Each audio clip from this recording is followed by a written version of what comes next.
Look around this room and hold on to this image. And remember then, when you walk into those rooms, when you walk into those situations, you remember you are not alone. We are all there with you. Vice President Kamala Harris called on more Indian Americans to pursue elected office at Indian American Impact's annual summit labeled this year, They Sees Decide. The summit brings hundreds of established and budding political leaders together for 2 days of workshops, connections, and camaraderie. Diya TV has been a media partner in the event since it began. Harris, who is the first Indian American, African American, and woman elected as vice president, highlighted the need to increase the number of Indian American Congress members, which is currently just at 5.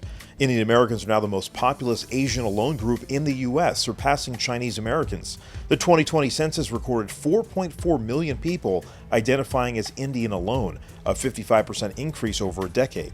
Harris called for this to change, especially since Indian Americans lean Democratic, with 68% supporting the party. We know we're prepared to fight. We like a good fight, and when we fight, we win. Political analysts point out Indian Americans are a demographic that politicians cannot ignore, as they could be the deciding vote in key regions. Harris's surprise appearance at the summit was part of the Biden administration's efforts to celebrate Asian American, Native Hawaiian, and Pacific Islander Heritage Month. Many in the overwhelmingly Democratic crowd chanted 4 more years to Harris as she came on stage, but the event wasn't entirely without controversy. Safa Ahmed, Associate Media Director of the Indian American Muslim Council, yelled in the direction of Harris from the left side of the stage that the Biden-Harris administration was committing genocide in reference to the ongoing conflict in the Middle East. Ahmed walked out moments later on her own accord before Harris made her formal remarks and was allowed to speak on a panel on the same stage as the vice president after she departed. Ahmed was part of a controversial session on interfaith advocacy featuring Texas State Representative Salman Bojani and representatives from Hindus for Human Rights and the Sikh American Legal Defense and Education Fund. Several Hindu groups, including the Hindu American Foundation and the Coalition of Hindus of North America, were upset with Impact for holding this panel, given that a number of these officials have publicly attacked Indian and Hindu American candidates and officials.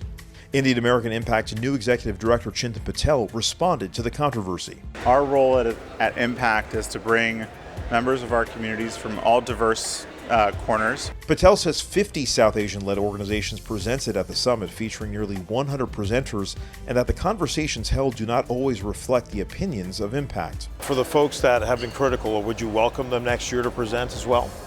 Yeah, honestly, like I said, it's a community-driven event, so we're putting out our calls for proposals to everyone, openly and publicly. Other guests of the summit included former Associate Attorney General Vinitha Gupta, Domestic Policy Advisor to President Biden Neera Tanden, and U.S. Congress members Pramila Jayapal, Ro Khanna, Raja Krishnamurthy, Ami Bera, and Sri Thanadar. The thing that's exciting about us being up here is not that we're up here. I mean, that's kind of exciting to guess, but what's more exciting is that you look at us and you see a different possibility for your lives.